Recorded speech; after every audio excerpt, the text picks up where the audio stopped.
This episode brought to you by Progressive Insurance. Do you ever find yourself playing the budgeting game? Shifting a little money here, a little there, and hoping it all works out? Well, with the Name Your Price tool from Progressive, you can get a better budgeter and potentially lower your insurance bill too. You tell Progressive what you want to pay for car insurance, and they'll help find you options within your budget. Try it today at Progressive.com. Progressive Casualty Insurance Company and Affiliates. Price and coverage match limited by state law. Not available in all states.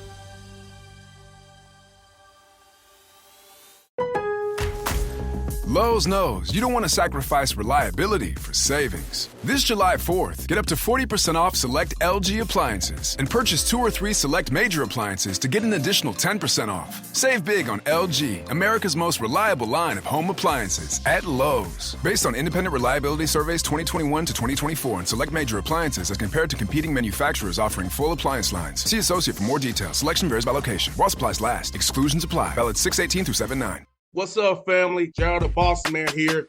You're tuned into the Bossman Show on AM 1010, AM 1430, 1055 The King. Let the King out at 105theking.com and the Bossman Show at bossmanshow.com. Hit me up on Instagram, The Bossman Show, Twitter at Bossman Show, and Facebook, Bossman Show. It's the Bossman on your radio. Listen to the Bossman Show with your host, JR, Saturdays at 9 a.m. right here on AM 1010, The King. What's up, good people?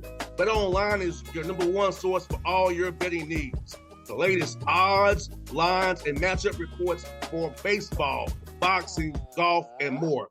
BetOnline continues to be the fastest and easiest way to place your wagers, including live betting and your favorite casino and card games available to play right from your phone. Head to the website or use your mobile device to sign up today and get in on the action. Remember to use your promo code BELIEVE, BLEAV, for your 50% welcome bonus on your first deposit. BetOnline, where the game starts. BS3 Network, changing the way you watch TV.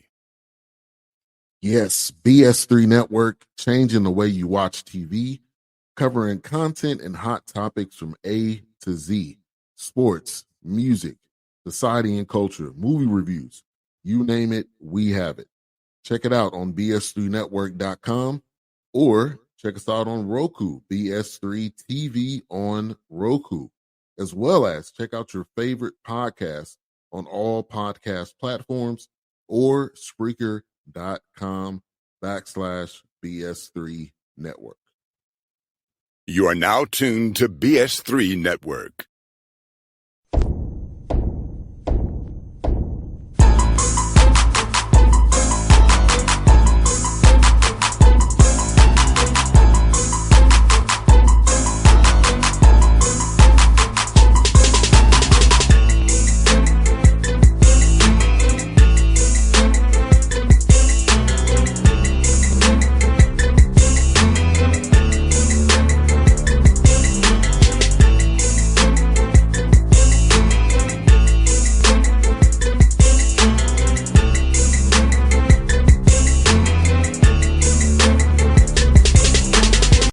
Folks, you're back on the Bossman Show here with a living legend, Coach Kelvin Sampson, the Houston Cougars, here with me on the Bossman Show. Coach, how things down in H-Town today, man? H-Town is on the verge of getting hot. You know how it is in Hotlanta? Yes, sir. H-Town ain't taking a backseat to nobody when it comes to hot. I hear that, Coach. Hey, Coach, I was looking at the stats here, man.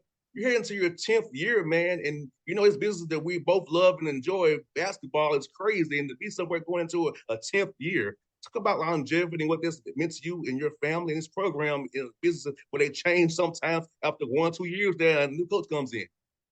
Well, when I left the NBA to come over here, I thought this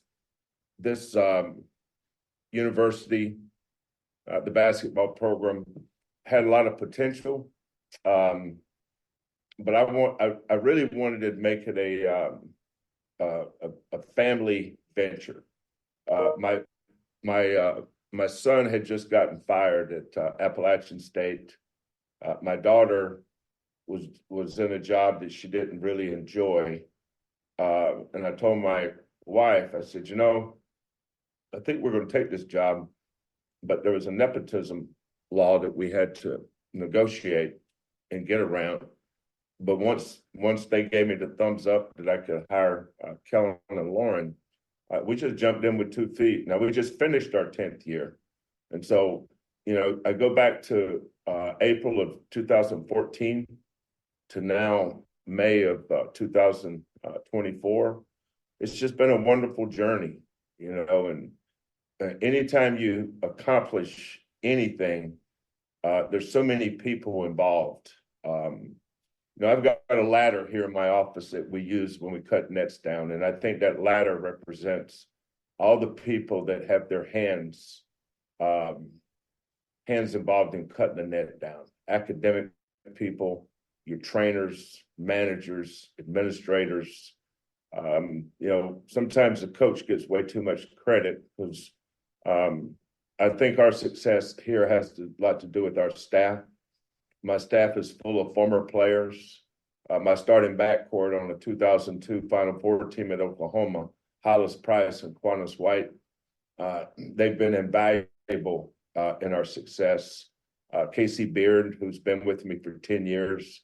So I think our secret sauce has been able to keep our staff together, and so many people that have not said no, allowed us to strive for greatness and try to get this program at the level we have has very much been a joint venture.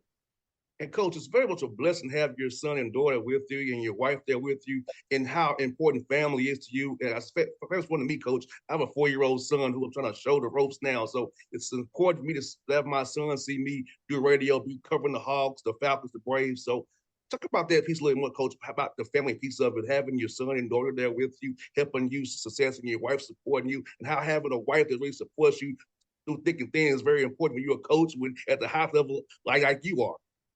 Yeah.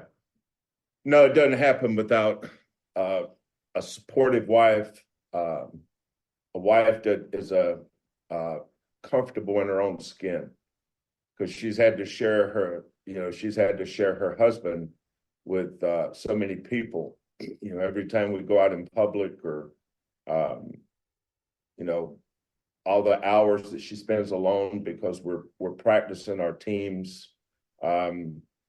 But at this point in my career, I think that's one of the things I enjoy most, is coming to work every day and knowing that I can walk down one hallway and see my son, Kelvin. I walk down another hallway and see my daughter, Lauren, and look over two doors down and see kids that I recruited and coached, kids that I've worked with, that are all committed to this program, and it's been a godsend. I've been very blessed to have people that are committed to helping these kids. One of the things I don't give advice a lot unless it's asked, but I think it's really important for young coaches to never forget why they chose to get into coaching to begin with. Don't let outside things influence your why. My dad was a high school coach during segregation in North Carolina back in the 50s and 60s. And that's when I was growing up in North Carolina. And so I remember where he started, and I remember how I got started. And he motivated me to want to help kids reach their dreams, develop them on the court, off the court, see them reach their potential, get the most out of them, see their success, and then bask in their success. It's always been about the players and teaching and mentoring, and then the relationships you build with those kids after they leave you. Some of the kids I coached early in my career are grandfathers. That tells you either that I'm too old or maybe I've been around too long. But it's been a blessing to see the players I've coached have success. And and build relationships with them and stay in touch with them over the years. That's something that I really enjoy. And Coach Sampson, when you was a player, did you envision becoming a coach while you were playing, or did that kind of come after you got through playing? Probably after. I was a political science major in college, and I always the guy that I kind of influenced me from afar. I read an autobiography about Thurgood Marshall, and reading about him and the things that he did, whether it was the NAACP, Brown versus Board of Education. I just saw the difference he was making in people's lives, and being a sounding board or being a voice for the oppressed. That's something that really resonated with me, and I wanted to help other people. So I majored in political science. I actually took the LSAT law school exam, got accepted to law school, but my mother was way smarter than I was. She pulled me in when I was I think second semester of maybe first semester of my junior year. I went to a small college in North Carolina called UNC Pembroke. Played basketball and baseball there. And she said, one day you may want to teach or coach, and it's not a bad idea to get a double major. So I started taking classes to become a teacher in the School of Education. Had to get certified to teach. I did my student teaching. And back then was about the time when affirmative action started taking place in universities, recruiting minority students. So I took the LSAT with I have a twin sister who was in pharmacy school at the University of North Carolina in Chapel Hill. And I went up to Chapel Hill and took the GRE, which is the entrance or test for grad school. Well, long story short, I wound up at Michigan State University getting a master's degree. And but being at Michigan State then and being around my father, my mother, I was so lucky that my mom and dad had such a great influence on me. And I think that they influenced me to help others. They I was from a little country town in North Carolina. My dad was revered. Everybody looked up to Mr. Ned. That was his name was John Willie, but everybody called him Mr. Ned. And my mother was a nurse, and everybody called her Miss Eva. And those two were such guiding lights for me. And when somebody child was sick, they'd come to our house at all hours of the night for mama to check her. My dad, when practice was over, back then they didn't have seat belts. You could put eight or nine kids in a 5-seater, just sitting on top. But he'd take them home at night because they didn't have a ride after practice. But the impact he had on their lives, and the thing that I noticed was that they never forgot him, and that was I said, you know what? It's amazing the impact he's had on this community and these kids in this community and these parents, and couple that with Thurgood Marshall. I knew I wanted to be a servant. I knew I wanted to serve others, and so I used that as a platform to help me. And here I am. I think I've been doing this since 1980.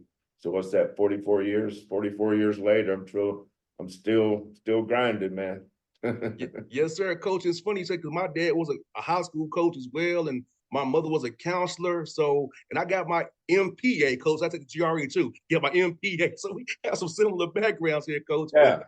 But my mother and father being helpful and being servant of others, that kind of, on this radio show I have, Coach, last 15 years, Coach, I'm about helping people put their programs out there and be about relationships, not transactional, but relationships, and really showing support and love of everybody, because I want people to succeed and do well. So got that from my parents who grew up in a time in Atlanta, Coach, where they couldn't cross Northside Drive after dark. That's how old my parents are. So having older parents in their 80s, that kind of passed down to me, who's almost 40 now. Yeah, no, that's right. I was, but you know, when you grow up in the South, and I was born in 1955.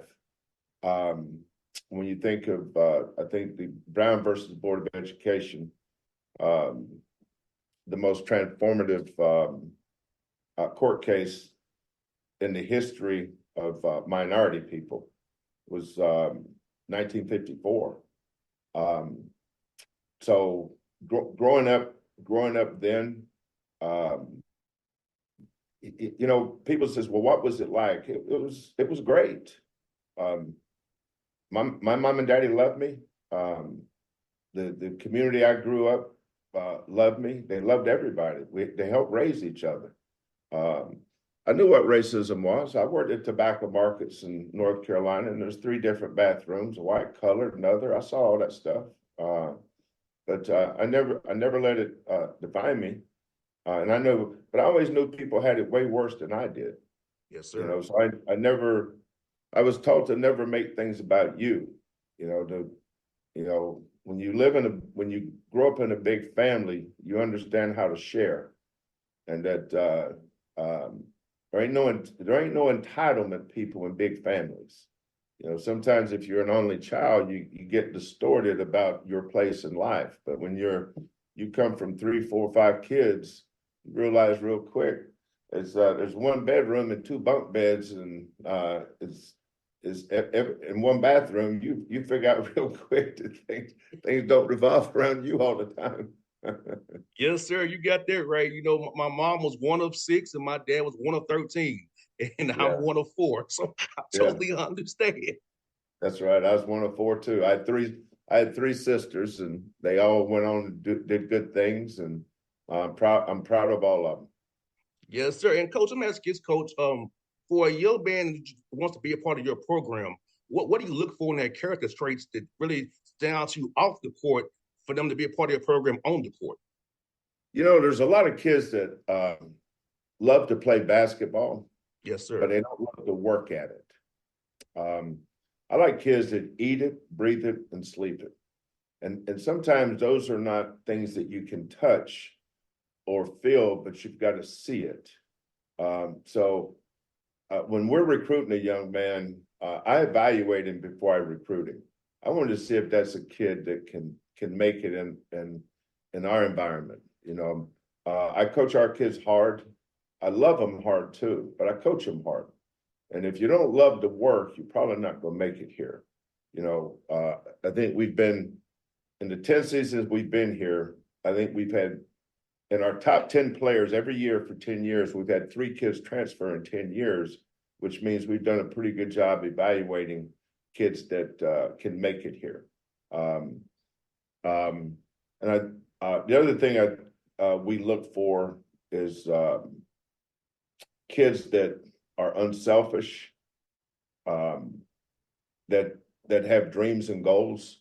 You know, not this year's team, last year's team, we had the number 8 pick in the draft. Jarris Walker went to Pacers. We had the number 25 pick in the draft, Marcus Sasser, who went to the Pistons. And then we've had, I think we had 7 kids play in the NBA this year. And when I think back to all their journeys, when we first evaluated them, contacted them, recruited them, got to know them, and then their journey through here, and then whether they got drafted or signed as free agents and then made it to the NBA, every one of those kids is part of our family. Whether you make it to the NBA or not, we got kids playing, a bunch of kids playing overseas. I'm proud of all of them, and they're all part of our family. And I want kids that I coach or kids that I recruit, once you sign with us, you sign with us for life. This ain't no 2-year deal. This ain't no 4-year deal. This is a lifetime. That's a lifetime contract. You've been with us, and that's where my wife comes in, my son comes in, my daughter. You know, a lot of programs preach family, but we live family. We family every day here. And once you sign with the University of Houston, you family, man. And I'm not talking about while you're playing here. I'm talking about until death. I think that's one of the things that makes us unique is that our kids play for each other, and that's helped our success along the way. No doubt, coach. And some I love watching your team play because your team is always engaged defensively. You know, they're locked in on that end of the floor. You demand that they defend like crazy and share the ball and run the right actions. Talk about just that attention and detail of your team defensively and how you work that, you drill that into those young men on the court. They carry themselves with a different kind of mindset. Like every day, we were fully about this life of basketball with the right mentality to win games, have a winning mindset. No, that's a great question, boss man. Good, bad, or indifferent, every team's going to be known for something. The good thing about that is you get to choose it. I think because I played at an NAIA school. My first head coaching job was at an NAIA school. You used to doing more with less, and that stayed with me. You know, I was a head coach at Washington State University when I was 31 years old, and we go down to Southern California and play UCLA, USC. We go out and play Arizona State, Cal, Stanford. And those coaches were all older, more established, smarter, better. They had everything. They were everything that I wasn't. But I had to figure out how to compete with them. And I realized that we weren't going out. I wasn't going to be able to recruit kids that could outscore them. So I figured out that we had to recruit kids that was willing to not just play hard, but compete. And there's a difference in playing hard and competing. And that's what defines the defensive end of the floor. You know, any coach can come up with a scheme. You know, how do you defend pick and rolls, middle pick and rolls, side pick and rolls? How do you defend the low post?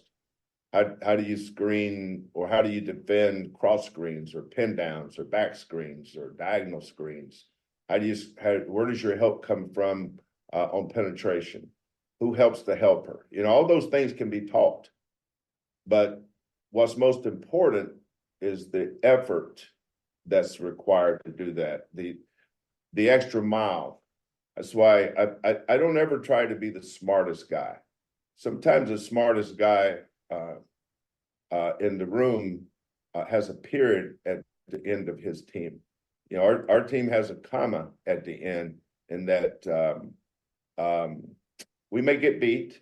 You know, we've had our butt beat here enough, but when you look at the overall landscape of our 10 years here, we have an identity. You know, you just proved exactly what it is we try to get to. We want to be known for something.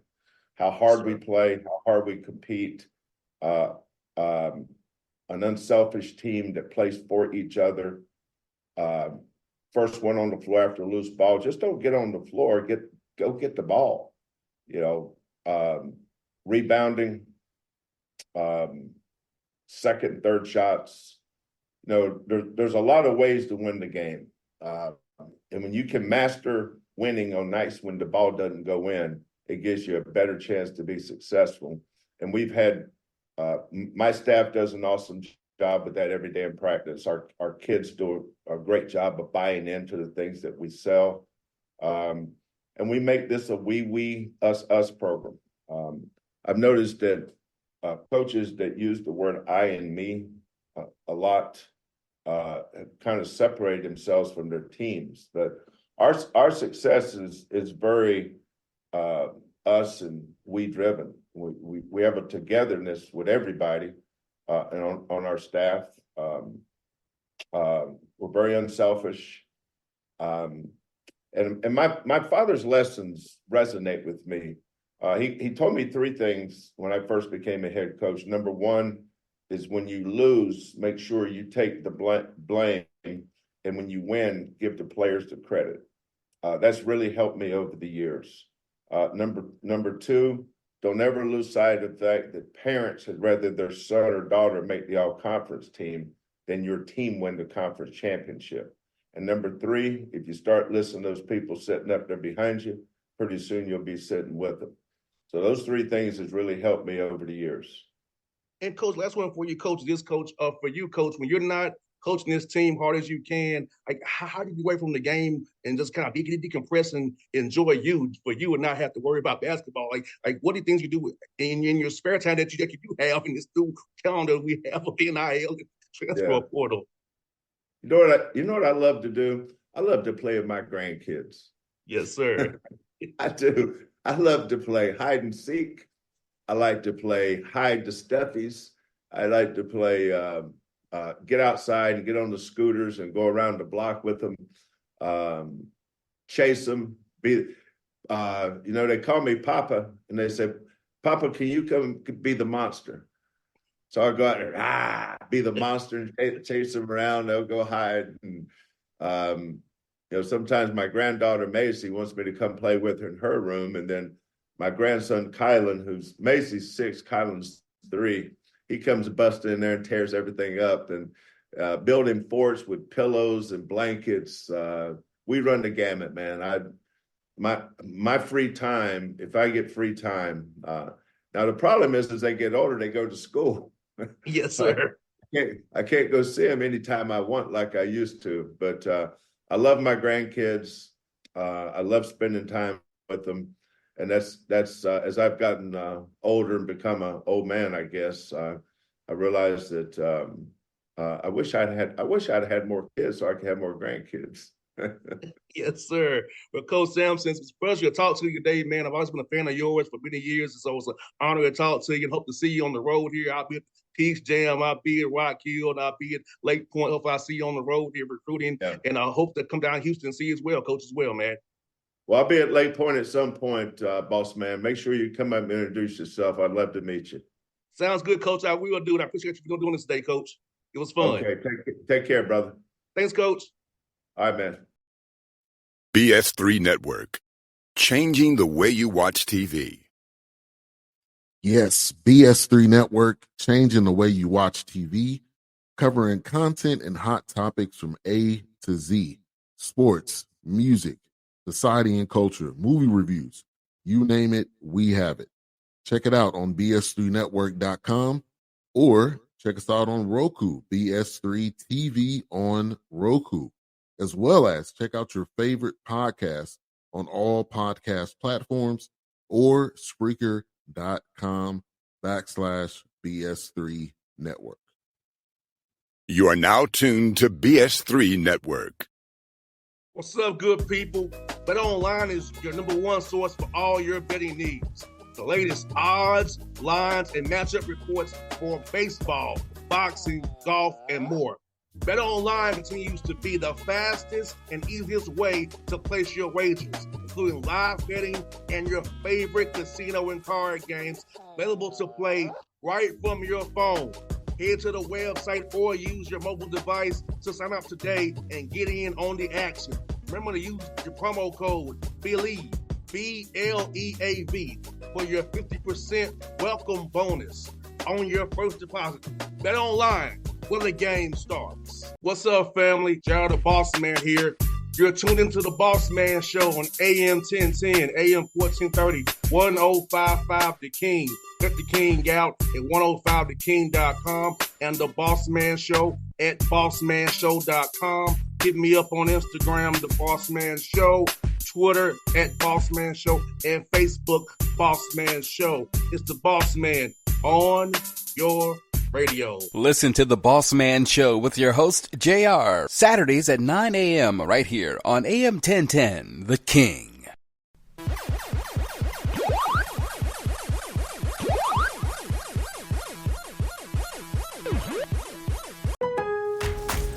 Craftsman Days are here at Lowe's with big savings on the tools you need.